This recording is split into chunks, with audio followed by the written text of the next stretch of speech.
இனிமே கண்ணை மூடிட்டு கடலை எண்ணெய் வாங்கலாம்.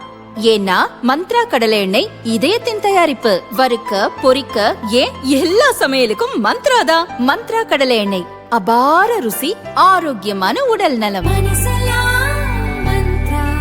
ரொம்ப டயர்டா இருக்கு. இயற்கையான டேட்ஸ், பாதாம், பிஸ்தா, கேஷு அண்ட் ஹனி கொண்டு தயாரிக்கப்பட்ட லயன் டேட் நட் பைட்ஸ். தமிழகத்தில் வரும் ஏப்ரல் மாதம் சட்டசபை தேர்தல் நடக்கும் என எதிர்பார்க்கப்படுகிறது. பிப்ரவரியின் 2வது வாரம் முடிந்துவிட்ட நிலையில் எப்போது வேண்டுமானாலும் தேர்தல் தேதி அறிவிக்கப்படலாம் என எதிர்பார்க்கப்படுகிறது. சட்டசபை தேர்தல் தேதி அறிவிக்கப்பட்ட நாளிலிருந்தே தேர்தல் நடத்தை விதிகள் அமலுக்கு வந்துவிடும். அதன்பின் அரசின் சார்பில் எவ்வித பொது திட்டங்களையும் அமல்படுத்த முடியாது. ஏற்கனவே அமலில் இருக்கும் மகளிர் உரிமை திட்டமாக இருந்தாலும் தேர்தல் காரணங்களுக்காக பயனாளர் கணக்கில் வரவு வைக்க தற்காலிகமாக தடை விதிக்கப்படலாம். இதையடுத்து தேர்தல் தேதி அறிவிப்புக்கு முன்பே 3 மாத மகளிர் உரிமை தொகையை பயனாளர் கணக்கில் முன்கூட்டியே செலுத்தியுள்ளது தமிழக அரசு.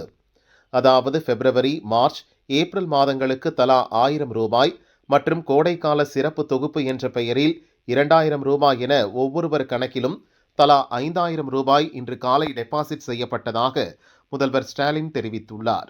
அந்த வகையில் 1.33 கோடி பயனாளர்கள் கணக்கில் தலா 5000 ரூபாய் டெபாசிட் செய்யப்பட்டுள்ளது.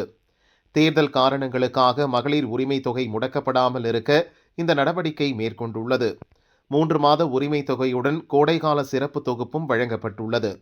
தமிழகத்தில் மீண்டும் திமுக ஆட்சிக்கு வரும் பட்சத்தில் உரிமை தொகை 2 மடங்கு உயர்த்தப்படும் எனவும் முதல்வர் ஸ்டாலின் வாக்குறுதி அளித்துள்ளார்.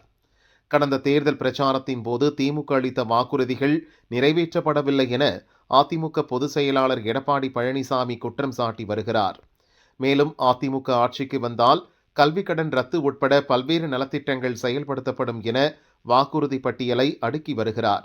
இந்த நிலையில் தேர்தல் தேதி அறிவிப்புக்கு முன்பே 1.31 கோடி மகளிர் வங்கிக் கணக்கில் தலா 5000 ரூபாய் செலுத்தி முந்திக் கொண்ட ஸ்டாலின் அடுத்த கட்டமாக உரிமை தொகையை 2 மடங்கு உயர்த்துவதாகவும் ஸ்டாலின் வாக்குறுதி அளித்துள்ளார். திமுக அதிமுகவின் வாக்குறுதி பட்டியலால் தமிழகத்தில் தேர்தல் களம் சூடு பிடித்துள்ளது.